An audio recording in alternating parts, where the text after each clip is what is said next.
厦门古堡是在一个青石岗上修建而成，就是石头山，主要就是为了抵御兵匪和外患。然后一共修了10代人，300多年的历史。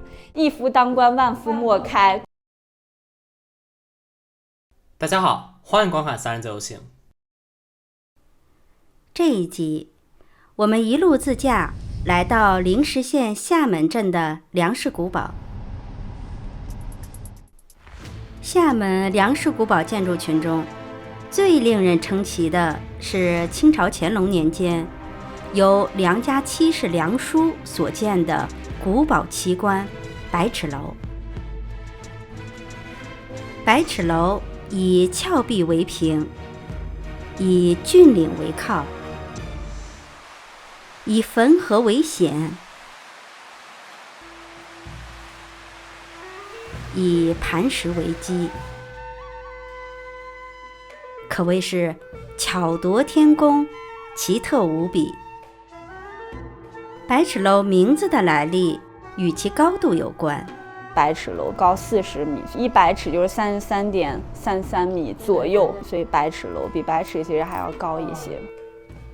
百尺楼高4层，1层、2层有3孔窑，3层有4孔窑，4层为云厅。百尺楼的入口很不起眼，就在前方左手边这个小门内。很久没有人过来了，所以这里有一张蜘蛛网，穿过这个小门就来到了云厅。对，百尺楼长是15米。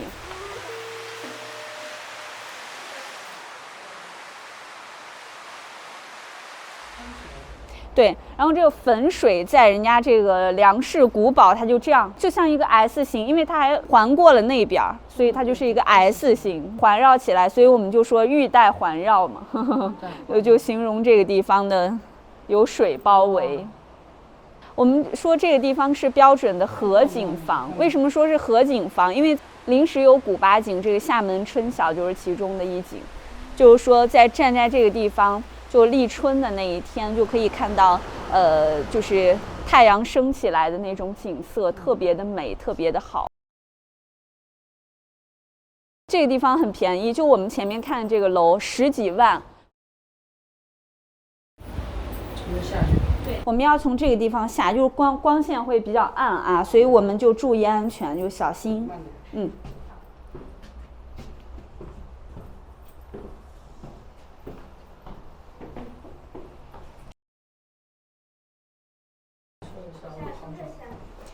这个百尺楼它也可以储放粮食，而且有兵匪有外患的时候，可以在这里藏匿，对，藏身。对。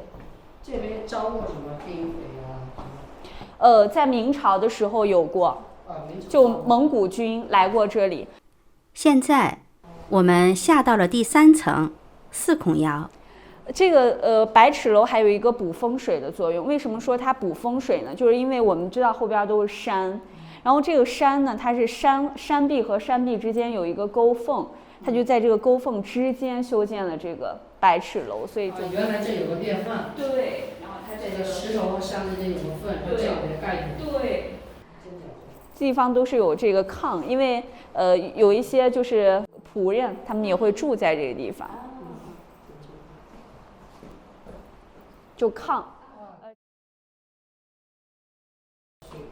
所有的窗户类似于这个地方都有这种很小的格子，都是我们刚才提到的箭窗，就是万一有紧急情况，易守难攻。这个地方地势很高，往下打箭、射箭，小心啊！因为这个地方要低头，这比较低。它可以装一个塑料的防撞，或者是那种，就像咱们在家里面装的那个桌角防撞胶条似的，那种。侧着下直下不好下。我们刚才说就是在山壁和山壁，这就可以明显的感觉出来了。这就是山壁。对。就这种山，它建房子都是在这种山上建的，可见它这个难度系数也是比较高嘛。哎呦，这都是石头哎，对啊，好硬好硬的石头。对，这边石头凸出来，这不打，嗯，直接抹上。肯定是太难打了，太坚硬了。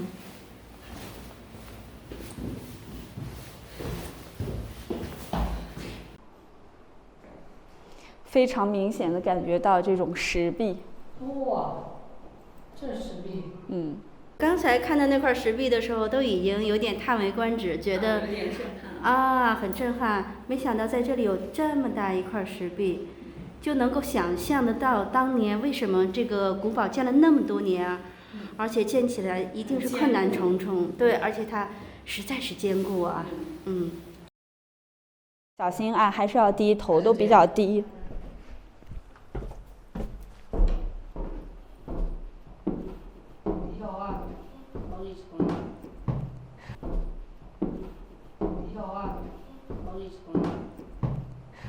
现在你们来了就好多了。以前下这个地方这个梯子，就是活的，不是这样固定着的，就是活。对对对，它可以拿走的那种。哇！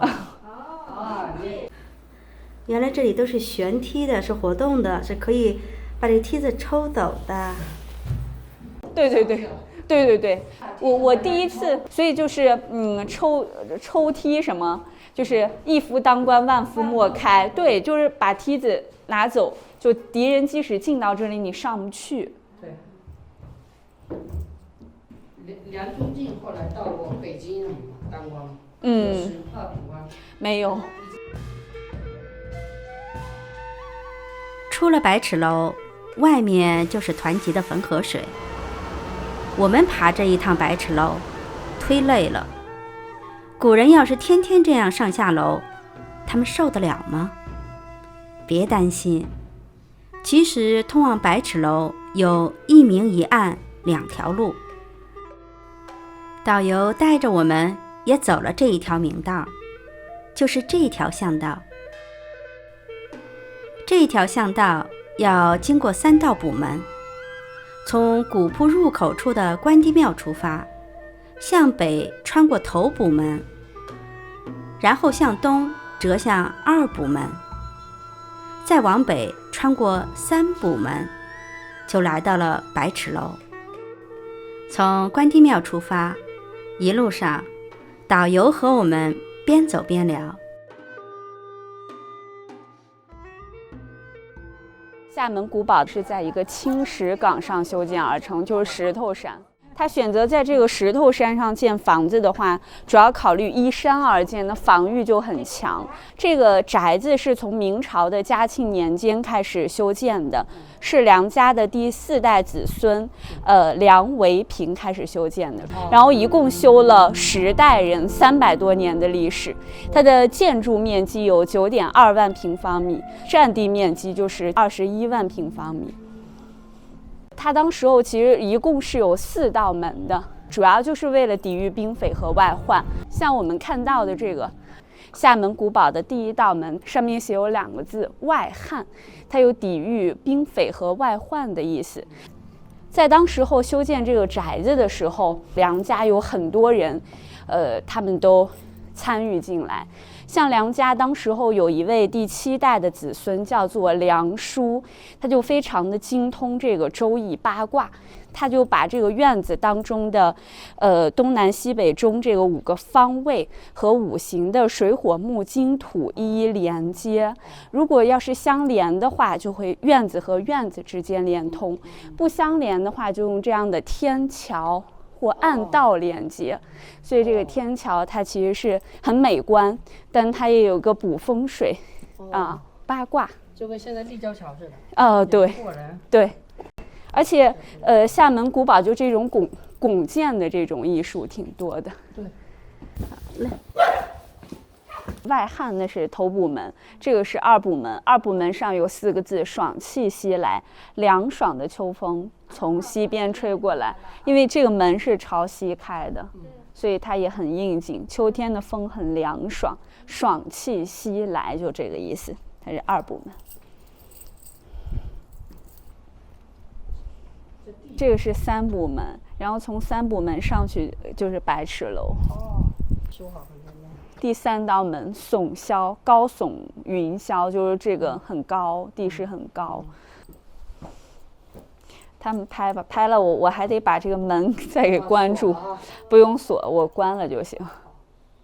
水口还是这个铜钱形状的，水排走，财挡住，流水不流财。这边的院子在当时候都是账房区，像这边就是他们接见客人的地方，就客人来了都在这个地方住，破坏的还是有点严重。